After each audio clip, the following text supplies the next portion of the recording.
agencies have really started leaning in to understand what the opportunity is for data-driven television.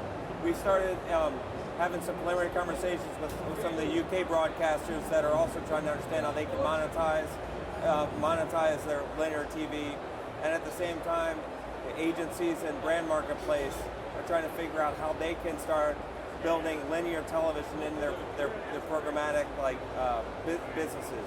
I'd say that it's going to start opening up in the next 12 to 18 months in Europe, with the UK being the focus.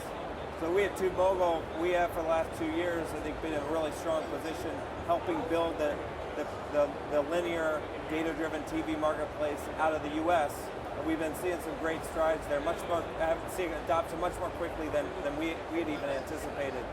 And so that's been a key focus within the US. But one thing that's interesting we're seeing out of other markets, like in Europe, is where you've got advertisers based in Europe who are trying to reach a US-based television audience, placing linear TV buys from Europe. And then I'd say the other market that's starting to make some advances within Australia, where they've got a programmatic television solution that we've been working with brands and some of the agencies in Australia. Typically in the market, is it the buy side or the sell side driving programmatic TV? It's typically the buy side, I'd say. So the buy side has been interested in seeing how they can apply data to their TV buys.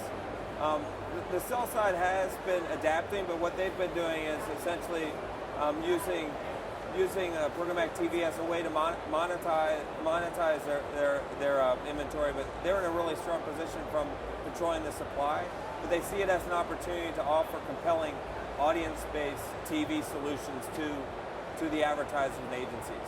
So I think you will start seeing the broadcasters lean in a lot more to see how they can marry their linear television inventory, which is the crown jewel asset, with a lot of the other emerging digital formats to package up and sell to the advertisers.